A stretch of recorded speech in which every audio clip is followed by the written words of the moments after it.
Okay, I think we're ready to go.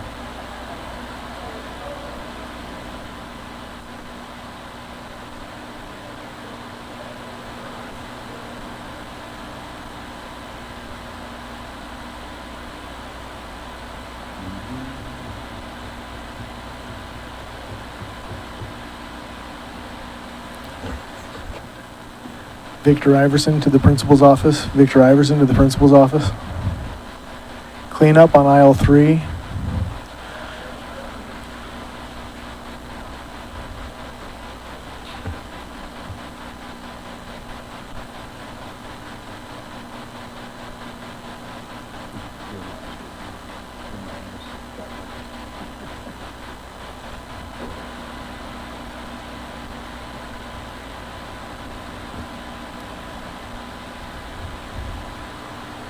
I'd like to welcome everyone to the Washington County Board of Commissioners meeting held this August the 5th, 2024 for the purpose of canvassing the most recent election. And of course, we appreciate Brian Sullivan, our clerk auditor, his entire staff for not only performing the required audits, but those in addition that he promised in his bid for the office, as well as then the recount that was required. We appreciate the Lieutenant Governor's office for sending representatives who brought down the procedures and the processes by precinct that we followed.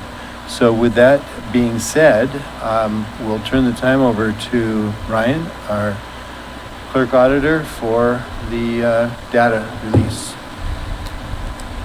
Yeah, good afternoon. We're finally here.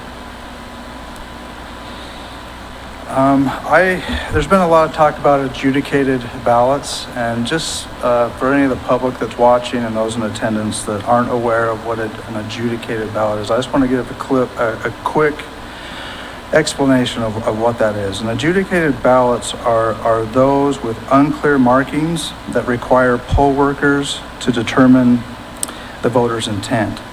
They usually occur when voters accidentally mark 2 bubbles and then attempt to correct it by indicating which candidate they really want to vote for. We performed our recount on Tuesday, July 30th through Wednesday, July 31st, where we tabulated all valid ballots, including re-adjudication. And I apologize, this is going to be a little longer canvas than normal because I think there's some important things that I need to cover.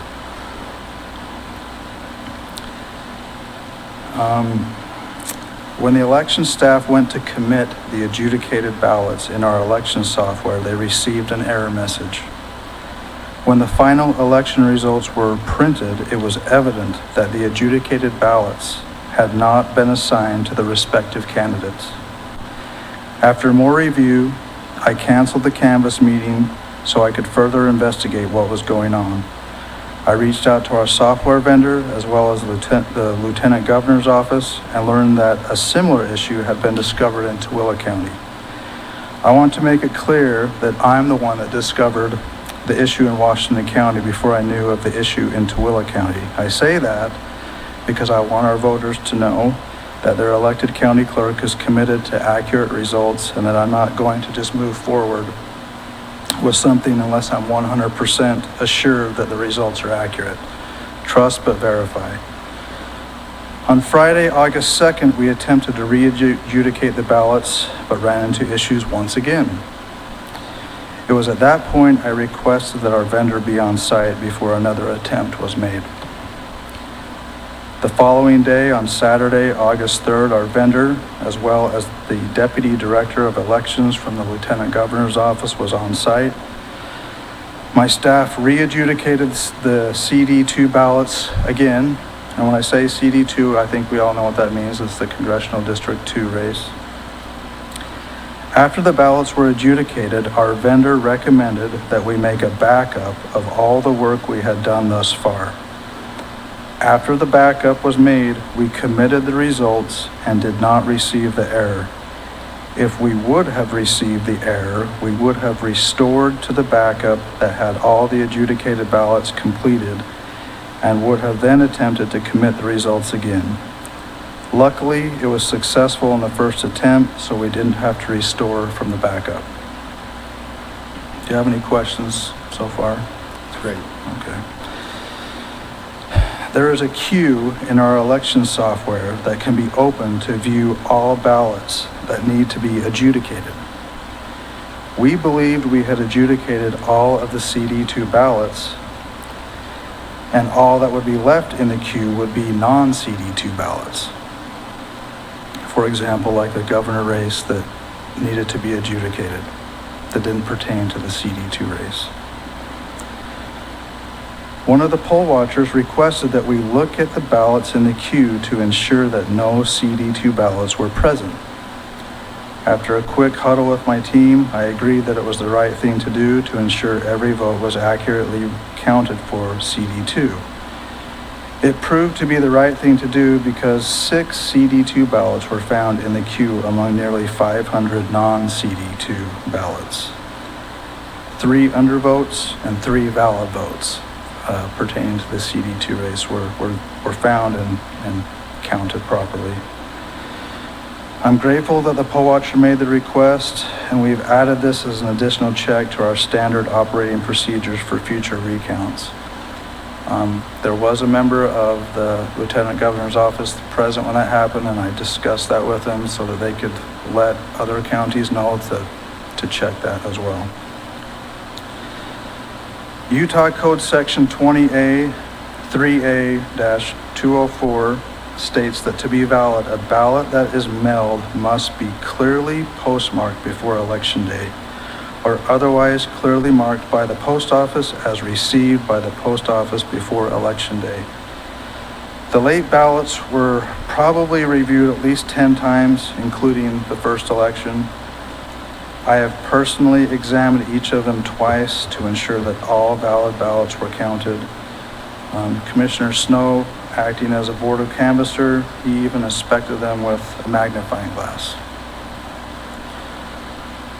Of the 600, and I'll get into these stats in depth at the very end here, but of the 659 late ballots that could not be counted, I counted 101 that were not clearly marked. The remaining ballots were clearly marked late. Of the late ballots, 223 went to Las Vegas that had the Las Vegas postmark on it. I have been asked if I would count the ballots with unclear postmarks, and I will share a discussion I had with some of the poll workers on Saturday on this topic. Since I have been sued several times during this election, I've started to ask myself before I make any decision, what side of the lawsuit do I want to be on?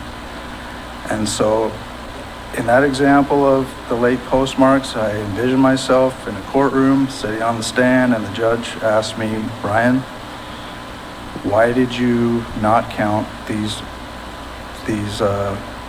ballots that have unclear postmarks? And I would refer back to the code section I just referenced, and I would think that it's a slam dunk, yes, you followed the code. On the flip side, if a judge were to ask me, Ryan, why did you count these ballots that were not clearly marked? And I could give reasons like, well, I heard other counties were counting them, or I feel sorry for the voter, or I don't want to disenfranchise any voters, which I don't. I don't think that would hold up in court because of the code. It's very clear to me. I want to talk more about the postmark issues. Our treasurer, David Whitehead, and I conducted a little postmark test. You might ask why our treasurer is interested in that. Well, he receives tax payments that are due on November 30th. And if they're past November 30th, then they're subject to penalties and interest. So he wants things to be on time as much as we do in elections. So I want to go over a quick test that we did. We mailed out 9 envelopes from different locations and at different times. This first one was mailed from the post office up here, 84770, from the front counter at 4:30. So this is after the truck has went to the Las Vegas processing center. Okay, this is July 10th at 4:30 after the truck has left. It was hand canceled by the clerk on the 10th. So that makes sense to me. The next one was mailed from the same post office from the inside drop box at 4:30 p.m. on the 10th. The drop box does say that the last pickup is at 3:15. So I'm dropping us in the box after it says that it's the last pickup on the 10th.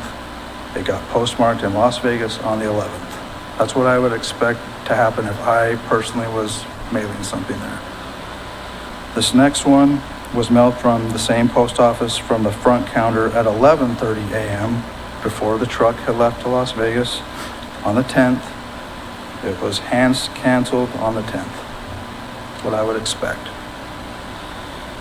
This next one was mailed from the same post office at 11:30 from the outside drop box that you drive up to. 11:30 a.m. on the 10th. It's before the truck leaves. It's before they say the pickup time is on the 10th. It's postmarked Las Vegas on the 10th. Again, what I would expect. Same post office from the outside drop box, same location after the pickup time at 4:30 p.m. is when this was dropped off on the 10th. Postmarked the following day on the 11th. Again, what I would expect. We're almost done here. This one was sent from the Santa Clara post office, and it was given to the postal clerk at 4 p.m. on the 12th. This is after the last pickup, but again, it's at the front counter on the 12th.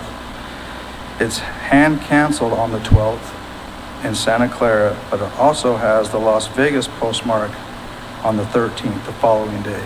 So examples like this, when we had a postmark that was timely, that was before Election Day, and then one that was after, like this in Las Vegas that might have been on Election Day, we counted all of those ballots that had the hand cancellation stamp on Election Day.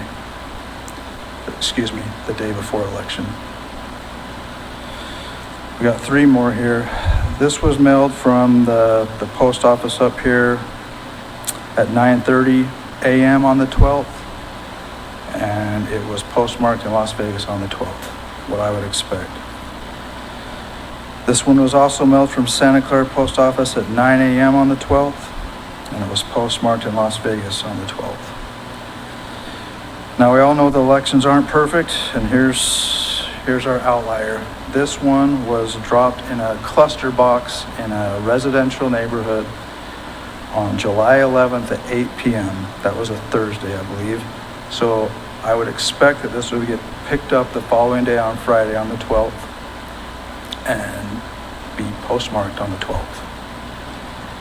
But this guy right here didn't get postmarked until the 16th in Las Vegas. So it was in Never Never Land for 4 days. I can't explain it. So that's our findings. Again, to me, it reiterates putting your ballot in the mail. It would be my last resort. And we have 17 Dropbox locations throughout the county. I want to hurry and read them. Hurricane Library, Santa Clara Library, St. George City Library, Washington City Library, the Washington County Administration Building that we're in here. It's a walk-up, and we also have one in the lobby. So it's actually 18 locations. We also have drop boxes in many of the municipal city and town offices. The town of Apple Valley, they're open during business hours. Enterprise City, Hilldale Library, Ivan City, Laverican City, the town of Leeds, New Harmony Library, Rockville Town, Santa Clara City, town of Springdale, Tokerville City, and the town of Virgin.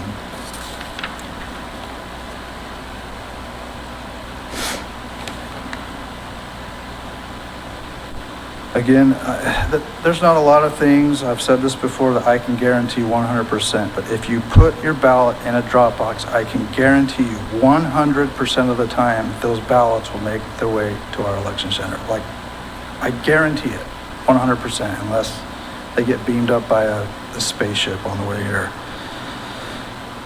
In my second, well, not that this is a preference, but in-person voting is also awesome. We have the Dixie Center, and for the presidential election, we're going to open up the community center in Hurricane to service the east side of the county.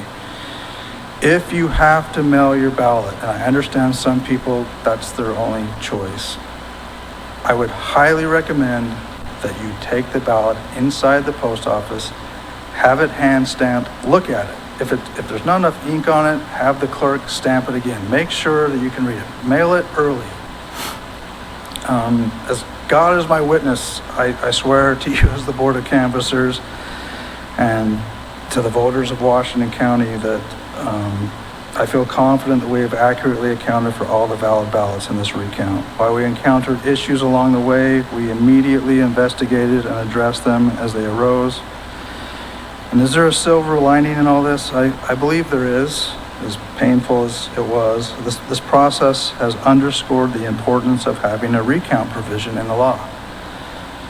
It helps to ensure transparency and trust in our electoral system, and at the end of the day, I can honestly say that we have done our absolute best to get this recount reported accurately. My staff has worked under extraordinary pressure, extended hours to complete this recount timely and accurately, and they truly deserve a round of applause. And I wish there was a lot more people here that we could do that for them.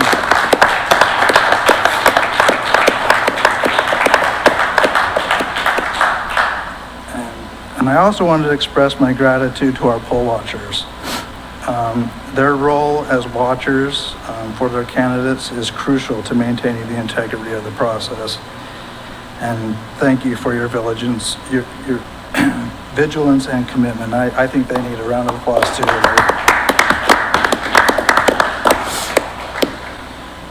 I mean, they were there for every step of the way, so I'm happy to take any questions before I read the final results. Thank you for your explanation and process.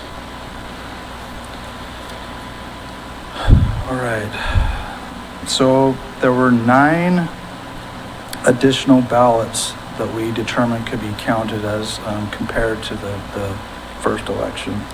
And I'll go over those. 3 of the ballots were deemed that they were postmarked before Election Day. So we processed those. And 5 ballots, did I say 3? Yeah, 3. 4 ballots were determined to be curable. We looked at the signatures again and we cured those. There was 1 ballot. So we go through every single ballot, every single batch, we run them again, and there was batch 571 in particular. When we ran it, we had 1 additional ballot. So we went and looked at it again. We actually even hand counted how many ballots were in there, and it must have not got counted the first go around. So we included that addition. We reran that entire batch and counted that. So those were the 9 additional. We had 36,657 votes with a turnout of 53.11%. There were 2,405 ballots not counted, and I will give a breakdown of what those consist of. There were 337 that we were not able to cure, mostly from bad signatures or signatures that didn't match. I want to go over that this election, we went kind of above and beyond what we regularly had done of just sending a letter. We sent text messages, emails, called, left voicemails. There were 659 that were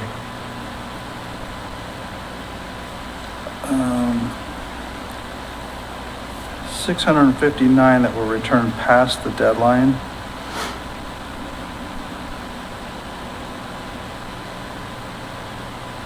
Yeah, they were postmarked like 659.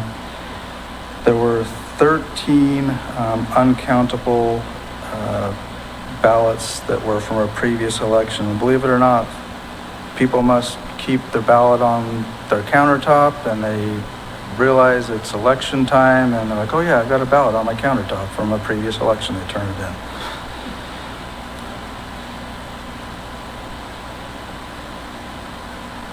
I can't remember if I read this part right here, but of the 659 late ballots, I think I talked that there was 101 that weren't clearly marked, right? Okay. Just wanted to make sure that I had that.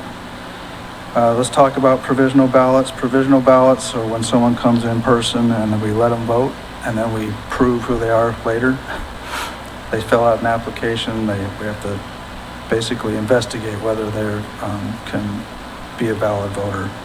So there were 86 provisional ballots cast and we counted 60. So of the 26 that we didn't count, there was one incomplete application. There were 10 that had insufficient ID, and there were 15 that were the wrong party.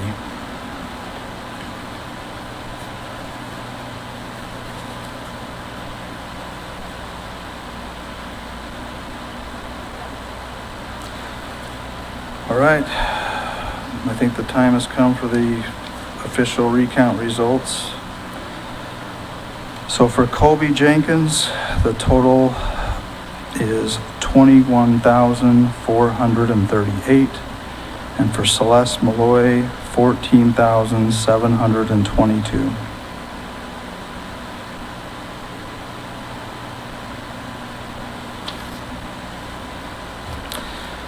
That's all I have for you. Okay, thank you for that. Again, a wonderful summary, and appreciate your effort and that of your staff and the poll watchers, as you mentioned. At this time, we could accept a motion to address the canvas statistics. Mr. Chairman, I'll move that we accept the canvas as presented by Ryan Sullivan, our clerk auditor, also with the comment that for everything you said for your staff, I was down there, you were here all weekend trying to finish things up. They do a great job. I understand the terror that's in your eyes when you had that error come across, because it looked like death. But you worked through it, and just can't say enough. Good job. You go above and beyond. I mean, the sending of the letters, testing the post office, trying to, the hand counts that you've done to prove that things are accurate. You go above and beyond what the code requires, and I think that people need to understand that. And I applaud you for it. I think that elections are incredibly important. That can't be overstated. It's how we safeguard our republic, and I think you're taking every opportunity within reason to prove that things are, at least in Washington County, things are accurate and transparent. And so I thank you for that. Yeah, I just want to echo that, Mr. Chairman. Ryan's done a great job. It just, this process needs to be thorough, and whenever Ryan has found an issue, he's worked through it. We're talking about thousands of ballots, so there's always a chance for glitches and things that need to be taken care of. And so, I know that in this time there can be kind of contention, but Ryan always really wants what's absolutely accurate to reflect the will of the voter. And so, anyway, congratulations on doing it twice and going through it and all the stress. So anyway, and to your staff. So, great. I'll take that as a second. That was my second. Yeah. Okay. Wonderful. A motion and a second to accept the canvas as presented. All in favor say aye. Aye. No opposed. Thank you so much. And to those who are here, we're standing adjourned.